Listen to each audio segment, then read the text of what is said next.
Estas son dos historias que se narran como si fueran una misma. Esto a raíz del orden en que cada acontecimiento dio lugar cronológicamente. No es nuevo escucharme decir lo siguiente. Antes, cuando la tecnología todavía no invadía la cotidianidad, esa época en la que las noches eran más oscuras y los sentidos humanos estaban más atentos en su entorno, sucedían más cosas que hoy sencillamente no podemos imaginar. En estas épocas de diálogo, donde el fuego de noche era más una necesidad que un gusto, los padres y abuelos de muchos de nosotros compartían anécdotas irreales, quizás porque la imaginación de aquellos días era mucho más lúcida, quizá porque la gente de antaño tenía una conexión mucho más espiritual con la vida y por ello eran más susceptibles a ver y experimentar cosas que con el discurrir de las décadas dejaron de suceder. O, mejor dicho, hemos perdido la capacidad de experimentarlas también, ya que cada vez estamos perdiendo más esa espiritualidad de la que tanto se regocijaban los hombres y mujeres de los viejos días. Como sea, las historias sobran y a más retrocedemos en el tiempo, más cosas extrañas sucedían. Esta vez nos situamos en la década de los 40 y por aquellos días vivía un doctor muy bueno, conocido sin empacho por sus constantes quejas hacia lo divino y su persistente postura a no querer ser relacionado en absolutamente ningún tópico espiritual, ni qué decir religioso. Para aquellos años, una persona con semejante mentalidad era algo muy raro, aunque a muchos no les interesaba en absoluto, ya que, vamos, era un muy buen médico. Se dice que una sección de su casa estaba destinada a su farmacia, negocio propio que le brindaba el pan de cada día. Como todo en la vida, llegó el momento en que se vio postrado en una cama. Sus días estaban contados. Sin embargo, su postura era sumamente estricta. Él no quería tener nada que ver absolutamente con ningún tópico espiritual o católico. Él no creía en eso y lo rechazó. Lo rechazó incluso hacia el final, cuando, profiriendo improperios y quejas hacia Dios, rechazó con firmeza la extrema unción. El momento obituario llegó. El doctor cerró los ojos por última vez, acompañado por un endeble hálito final. Fue velado en su casa, y la misa por su eterno descanso sería efectuada ni más ni menos que en la Catedral Basílica de San Juan de los Lagos. El féretro fue llevado escalones arriba, pero nadie estuvo preparado para todo lo que vendría a continuación.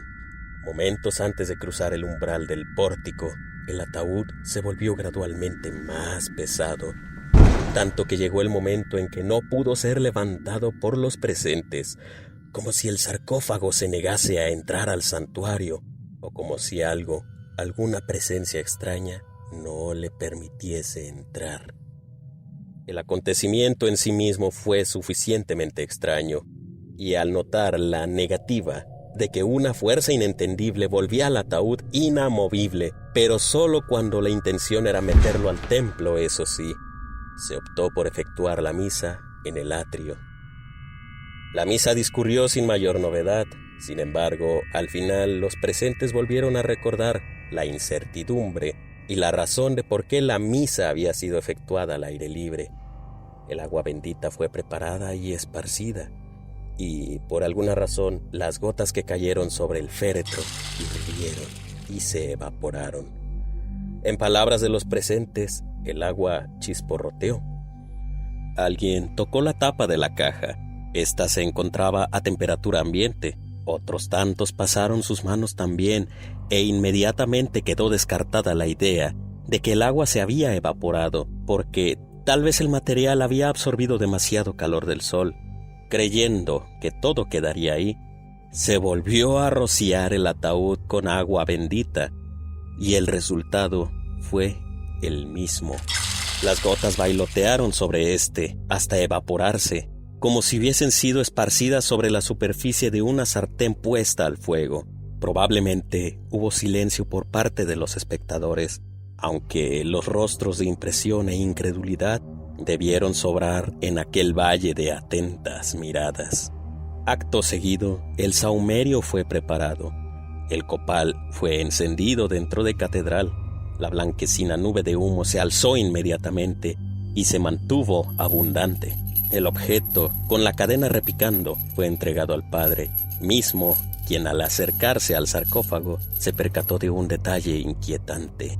El copal ardía, sí, pero no emitía ningún humo, no mientras estuviese cerca de la caja, y no había manera de evitarlo. Justo como las gotas de agua bendita parecieron haberse negado a hacer lo suyo, justo como el doctor en vida se mantuvo firme de no querer tener contacto con nada religioso. La misa concluyó y se procedió a darle santa sepultura. Durante la procesión fúnebre, los ahí presentes comenzaron a notar cierto sonido proveniente de la nada, en ocasiones a lo lejos, otras tantas más cerca. El aire les devolvió de vuelta a sus oídos un diluido murmullo, las notas y estrofas de la canción del Toro Palomo. Recordemos, eran los años 40. La difusión de aparatos musicales, tales como bocinas, era muy escasa en San Juan.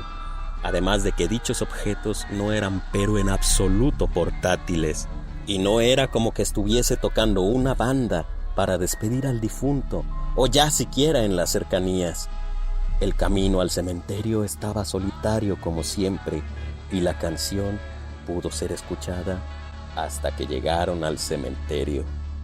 Una vez ahí, el ataúd fue dirigido hacia su respectiva tumba. Los últimos momentos del sepelio estaban por ser efectuados, pero entonces, en ese momento, otra cosa más sucedió, muy para el colmo de todos, ya suficientemente extrañados y asustados.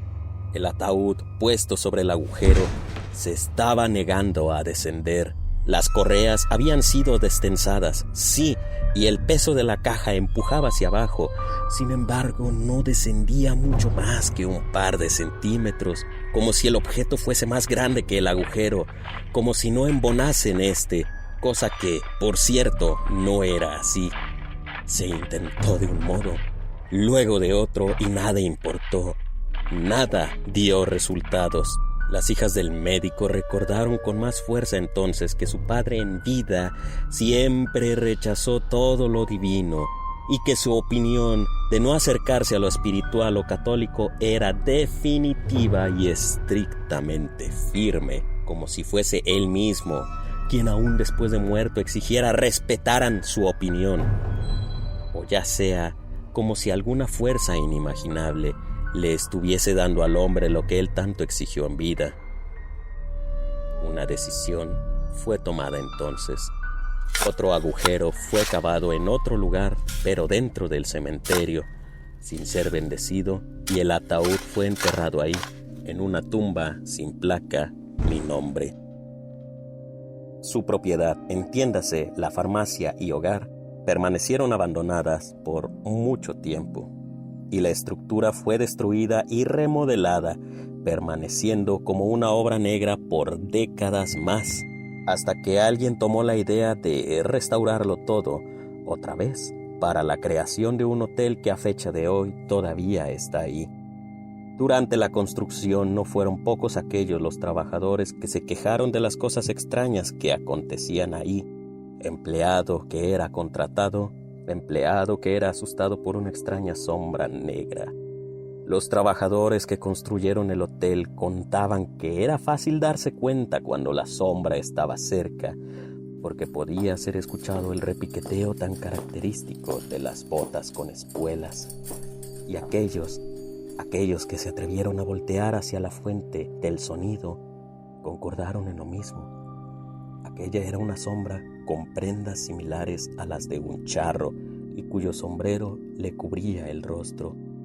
También se llegó a decir que unos pocos, Quienes contuvieron el miedo el tiempo suficiente fueron capaces de verle el rostro y que éste tenía el aspecto de un agujero. Una concavidad funesta condecoraba el recinto que debió pertenecer a sus facciones. Hoy en día, aunque en menor medida, todavía hay peregrinos que, tras hospedarse en dicho hotel, se quejaron de que un extraño hombre vestido de charro rondaba por los pasillos y los asustaba. A raíz de ello, decidieron no volver a hospedarse en dicho lugar. Estas son dos historias que se cuentan como una misma, ya que la gente relaciona inmediatamente dicha sombra con el espectro del doctor, y que todos los fenómenos paranormales de ese sitio surgieron solo hasta después de su muerte. El hotel donde antes estuvo la casa del doctor todavía existe y recibe miles de huéspedes al año. Y la tumba sin nombre también todavía se encuentra ahí, perdida en algún sitio del panteón municipal, descansando a perpetuidad bajo el cobijo del olvido, como si jamás hubiese existido. Yo soy Eduardo. Hasta entonces.